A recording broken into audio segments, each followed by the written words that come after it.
بلکہ ان کے ہاں اور ان کے ذریعے پہلے مشرکوں سے کہیں زیادہ شرک کا ارتکاب کیا جاتا ہے۔ مشرکین عہد جاہلیت اپنے بتوں کے پاس اور ان کے ذریعے ایسے ہی شرک کا ارتکاب کرتے تھے جیسے شرک کا ارتکاب آج کے مشرک ان کے بھائی اپنے طاغوتوں کے پاس کرتے ہیں۔ طاغوتوں سے مراد روزہ رسول صلی اللہ علیہ وسلم، مزارات صحابہ، اہل بیت و اولیاء ہیں۔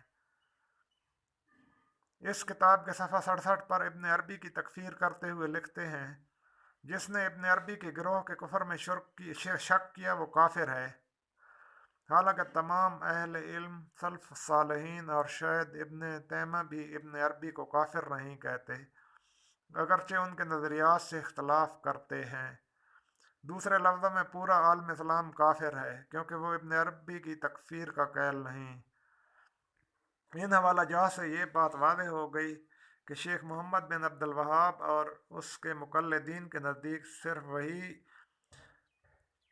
مسلمان ہیں، باقی سب لوگ کافر ہیں۔ سب لوگ کافر ہیں اور شرک و بت پرستی میں مبتلا ہیں، بلکہ ابو جہل اور ابو لہب سے بھی بدتر۔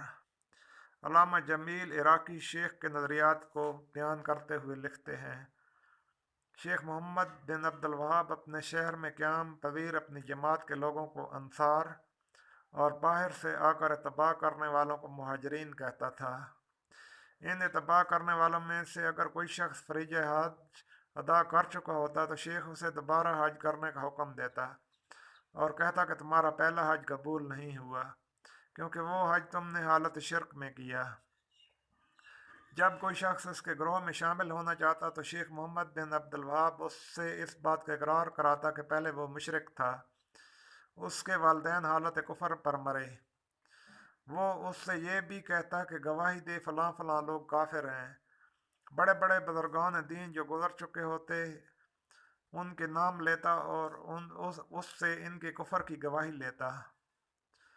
اگر کوئی شخص گواہی دے دیتا تو اس کی جماعت میں شریک ہو جاتا، لیکن جو انکار کرتا اس کو قتل کر دیا جاتا۔ محمد بن عبد الوہاب 6 صدیوں سے پوری امت کو کافر کہتا تھا۔ اپنے مقلدین کے علاوہ باقی سب مسلمانوں کو مشرک کہتا، ان کے خون بہانے اور ان کے مال غصب کرنے کو حلال بتاتا تھا۔ امام اہل سنت احمد رضا خان بریلوی رحمۃ اللہ علیہ اپنی کتاب النہی العقید عن الصلاۃ ورعاد التقلید میں فرماتے ہیں، غیر مقلدین احمدین کی تقلید کا انکار کرتے ہیں۔ ان کے نزدیک مذہب اربع حنفی، شافعی، حنبلی اور مالکی کی تقلید شریعت سے انحراف، ائمہ کرام کی حیثیت رہبان اور احبار کی ہے۔ تمام مسلمان کافر اور مشرک ہیں۔ قرآن و حدیث کو ہر آدمی سمجھتا ہے، ائمہ کرام کے ارشادات کو پرکھ کر اپنی رائے قائم کر سکتا ہے۔ الغرض ان کے عقائد باطلہ کا یہ عالم ہے کہ صرف وہی چند لوگ موحد مسلمان ہیں، باقی تمام اہل اسلام کافر و مشرک ہیں۔ اس لیے انہوں نے حرمین شریفین یعنی مکہ مکرمہ اور مدینہ منورہ کو دارالحرب قرار دیا۔ اللہ تعالیٰ اور اس کے رسول صلی اللہ علیہ وآلہ وسلم کے شہروں کے باسیوں کو کافر و مشرک کہا۔ جہاد کے نام سے ان کے خلاف علم بغاوت بلند کیا اور شیطان مردود کے پرچم کو بلند کیا۔ حضرت امام محمد بن عابدین شامی المتوفی 1252 ہجری در مختار کے حاشیہ رد المختار میں لکھتے ہیں، جیسے ہمارے زمانے میں محمد بن عبد الوہاب کے پیرو جنہوں نے نجد سے دولت عثمانیہ کے خلاف خروج کیا ہے اور حرمین شریفین پر قبضہ کیا ہے، یہ لوگ اپنے آپ کو حنبلی مذہب کی طرف منسوب کرتے ہیں، لیکن نظریہ یہ رکھتے ہیں کہ جو شخص ان کے نظریات کی مخالفت کرتا ہے مشرک ہے۔ اسی وجہ سے یہ لوگ اہل السنہ کے عام افراد اور علماء کو قتل کرنا حلال خیال کرتے ہیں۔ انہوں نے حجاز مقدس کے رہنے والوں پر بڑے مظالم ڈھائے ہیں، حتیٰ کہ اللہ تعالیٰ نے ان کی کمر توڑ کر رکھ دی۔ ان کے زیر اقتدار علاقے تباہ و برباد ہوئے اور 1233 ہجری میں مسلمان فوجوں نے ان پر فتح حاصل کر لی۔ الغرض اس میں کوئی شک نہیں کہ یہ لوگ اپنے علاوہ تمام دنیا کے مسلمانوں کو مشرک یقین کرتے ہیں۔ اس نظریے کی تردید محمد بن عبد الوہاب کا یہ نظریہ کہ 6 صدیوں سے پورا عالم اسلام مشرک چلا آ رہا ہے اور صرف اس کے ماننے والے مسلمان ہیں غلط ہے۔ ایک اس وجہ سے کہ یہ تمام لوگ اہل قبلہ ہیں اور کسی اہل قبلہ کو کافر کہنا روا نہیں، جیسے کہ رسول اللہ صلی اللہ علیہ وسلم کی حدیث پاک ہے۔ آپ صلی اللہ علیہ وسلم نے فرمایا، اہل قبلہ میں سے کسی کی تکفیر نہ کرو۔ ابو داؤد کی حدیث ہے یہ۔ پھر یہ لوگ کسی ضرورت دینی کا انکار بھی نہیں کرتے، اور جو کسی دینی ضرورت کا انکار نہیں کرتا وہ کافر نہیں ٹھہرتا، کیونکہ دار اسلام سے انسان صرف اس وقت خارج ہوتا ہے جب وہ اس چیز کا صراحتاً انکار کرے جس چیز کا اقرار کر کے وہ دار اسلام میں داخل ہوا تھا، جیسا کہ علماء محققین لکھتے ہیں، لا یخرج الانسان من الاسلام الا اجہد ما ادخل فیہ۔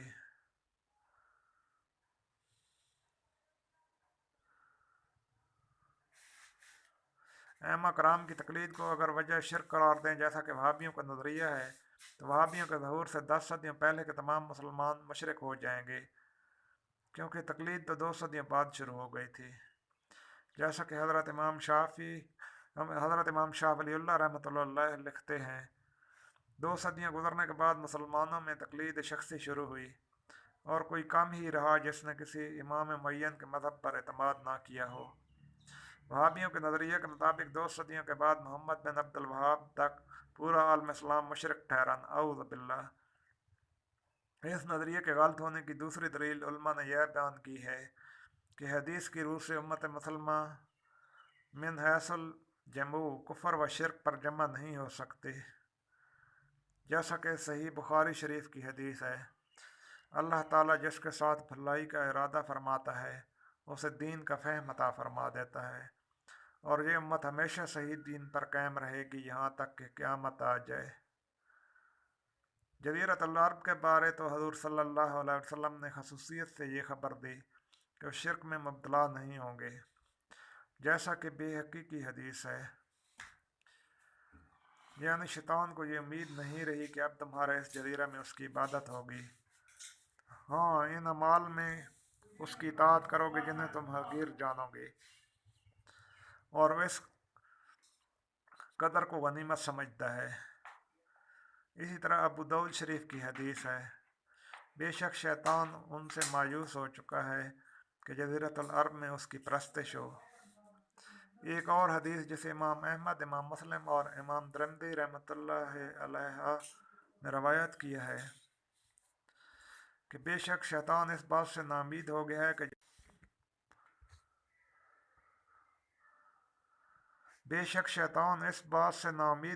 کہ جزیرۃ العرب کے نمازی اس کی پرستش کریں، ہاں وہ ان میں باہمی فساد پیدا کرنے کی لالچ رکھتا ہے۔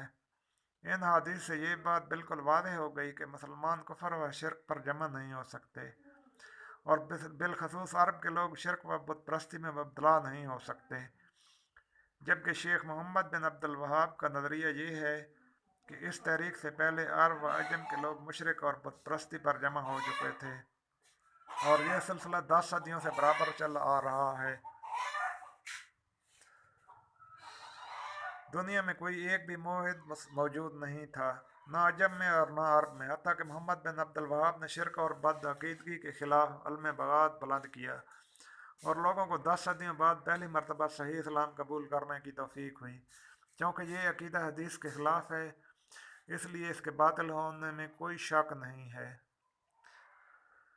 شیخ کا دوسرا نظریہ، تقلید شخصی جائز نہیں، اور ائمہ اربعہ کی حیثیت رہبان اور احبار کی ہے، لہذا جس شخص نے کسی کی تقلید کی اس کو رب تسلیم کیا، اور جس نے غیر اللہ کو رب تسلیم کیا وہ مشرک ٹھہرا۔ اس نظریے کا بطلان، بلا شبہ اہل اسلام کے لیے قرآن و حدیث ہی حجت ہے۔ اگر کوئی حکم واضح طور پر قرآن و حدیث میں موجود ہے تو ہر مسلمان پر لازم ہے کہ وہ اس کو مانے اور اس کے مطابق عمل کرے۔ قرآن کریم میں اجمال ہے، یعنی یہی وجہ ہے کہ حضور صلی اللہ علیہ وسلم نے قرآنی آیات کی تفسیر فرمائی۔ صحابہ کرام علیہم الرضوان، جن کی مادری زبان قرآن ہی کی زبان تھی، قرآن کریم کی تفسیر حضور صلی اللہ علیہ وسلم سے اخذ کرتے تھے۔ پھر وصال نبی کے بعد اصاغر نے اکابر صحابہ کرام علیہم الرضوان سے تفسیر قرآن کریم کو سیکھا، حالانکہ وہ قرآن کی زبان بولتے تھے اور اسی زبان میں ادب کہتے اور لکھتے تھے۔ قرآن کریم کے بارے کسی صحابی نے یہ نہیں کہا کہ حضور کے ارشادات عالیہ کو چھوڑ کر براہ راست استفادہ صحیح ہے۔ ہر ایک نے تفسیر نبوی پر اعتماد کیا، پھر تابعین نے صحابہ کی بیان کردہ تفسیر پر اعتماد کیا، اور یہ سلسلہ بعد کے ادوار میں بھی جاری رہا۔ حدیث پاک کی توضیح و تشریح کی بھی ضرورت محسوس کی گئی۔ حدیث کے بڑے بڑے علماء نے الفاظ حدیث کی شرح بیان کی، سند پر بحث ہوئی اور اس کے مقام کا تعین ہوا، صحیح و ضعیف احادیث کی نشاندہی کی گئی، بظاہر متضاد احادیث کے درمیان تطبیق دینے کی کوشش کی گئی۔ اس علم نے مستقل ایک فن کی حیثیت اختیار کی۔ بڑے بڑے علماء نے جو علم و قرآن و حدیث پر دسترس کے ساتھ ساتھ اپنے زمانے کے تقاضوں سے واقف تھے نے پیش آمدہ مسائل کے حل دریافت کیے اور اپنے مسلمان بھائیوں کے لیے دین کو سمجھنا آسان کر دیا۔ چونکہ یہ علماء علم و فتویٰ میں اپنے دور کے مسلمانوں سے بہت آگے تھے اور ان کو مسلمانوں کا مکمل اعتماد حاصل تھا، اس لیے ان مسلمانوں نے جو خود براہ راست قرآن و حدیث سے استدلال نہیں کر سکتے تھے، ان کے استدلال پر اعتماد کیا اور ان کی کتابوں کو اپنے لیے حرز جاں بنایا۔ اسی چیز کا نام تقلید ٹھہرا۔ کسی مسلمان نے ان اماموں کے بارے کبھی یہ عقیدہ نہیں رکھا کہ وہ معصوم عن الخطا ہیں اور ان کا قول حجت ہے۔ ہاں، وہ یہ بات ضرور کہتے ہیں کہ یہ لوگ ان سے زیادہ قرآن و حدیث کا فہم رکھتے ہیں، لہذا قرآن و حدیث پر عمل کرنے کے لیے ان کی سفارشات پر عمل کرنا بہتر ہے، اور اس میں غلطی کا امکان براہ راست استدلال کی نسبت کم ہے۔ یہاں یہ بات بھی ذہن میں رکھنی چاہیے کہ بہت سے لوگوں نے ائمہ کرام سے اختلاف کیا اور ان کی اصولی تقلید کے باوجود بہت سے فروعات میں اجتہاد کیا۔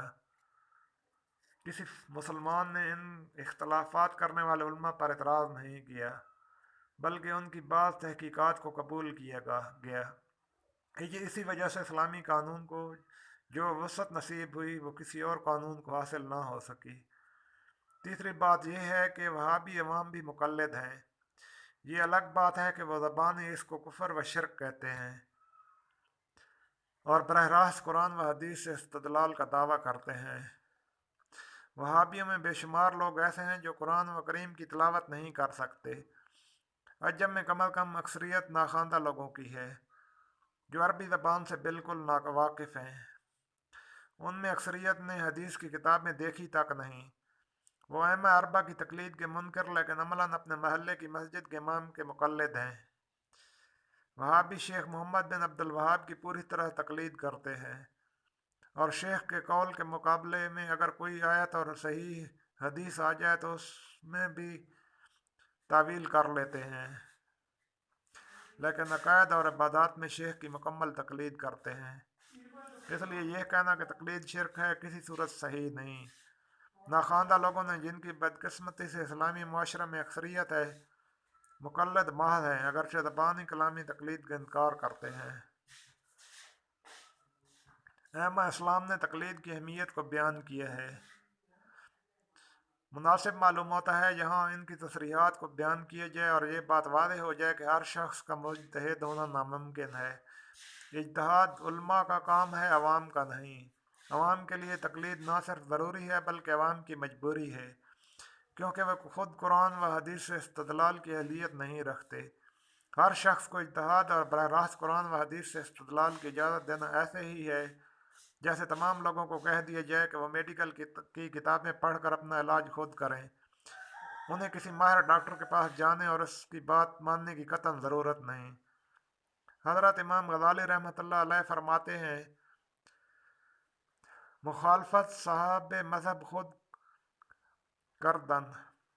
اس کا ترجمہ پیش کیا جائے گا، یقین سعادت سے ہے، کسی آدمی کے لیے جائز نہیں کہ وہ اپنے مذہب کے امام کی مخالفت کرے۔ اس کے بعد قاضی ثناء اللہ پانی پتی رحمۃ اللہ علیہ فرماتے ہیں، اہل سنت 3-4 صدیوں کے بعد ان 4 مذاہب میں منقسم ہو گئے ہیں، اور فروع میں ان مذاہب اربع کے علاوہ کوئی مذہب نہ رہا۔ امام غزالی احیاء العلوم میں فرماتے ہیں، تمام بڑے بڑے علماء کا اجماع ہے کہ مقلد کا اپنے امام میں مذہب کی مخالفت کرنا بڑا گناہ ہے اور انکار کا موجب ہے۔ حضرت شاہ ولی اللہ فرماتے ہیں، دونوں فریق حنفی اور شافعی کے علاوہ علماء اس چیز کو ناجائز نہیں سمجھتے کہ ایک عام حنفی امام ابو حنیفہ کی یا عام شافعی حضرت امام شافعی کے سوا کسی دوسرے مذہب پر عمل کرے، کیونکہ جیسے میں نے پہلے عرض کیا، عوام میں یہ استعداد ہی نہیں کہ وہ براہ راست قرآن و حدیث سے استفادہ کریں اور مسائل کا حل پیش کریں۔ اگر ہر شخص قرآن و حدیث سے بغیر کسی استاد کے استفادہ اور وہ بھی کماحقہ کر سکتا ہے تو تفسیر اور شروع حدیث کی ضرورت ہی نہ آتی۔ عوام الناس کے لیے ضروری ہے کہ وہ تقلید کریں، اور اسی میں ان کی نجات ہے۔ اگر وہ آزاد چھوڑ دیے جائیں تو ایسے ایسے نظریات سامنے آ جائیں گے کہ اسلام بچوں کا کھیل بن جائے گا، اور زمین میں وہ فساد پیدا ہوگا کہ الامان والحفیظ۔ ہاں، جو لوگ درجہ اجتہاد پر فیض ہیں یا انہیں اللہ تعالیٰ نے روحانیت کے اس مقام پر فیض کیا ہے، وہ اس چشمہ صافی کو یہاں دیکھ سکتے ہیں۔ جہاں سے یہ خیر کے دھارے پھوٹے ہیں تو ان کے لیے تقلید ضروری نہیں۔ اللہ تبارک و تعالی ہمیں اپنے رسول صلی اللہ علیہ وسلم کی راہ پر چلنے کی توفیق عطا فرمائے اور ہمیں صراط مستقیم پر چلائے۔ اس کے ساتھ ہی میں اجازت چاہوں گا، اگلی ویڈیو میں انشاءاللہ کسی اور اچھے موضوع پر گفتگو کریں گے۔ اللہ حافظ۔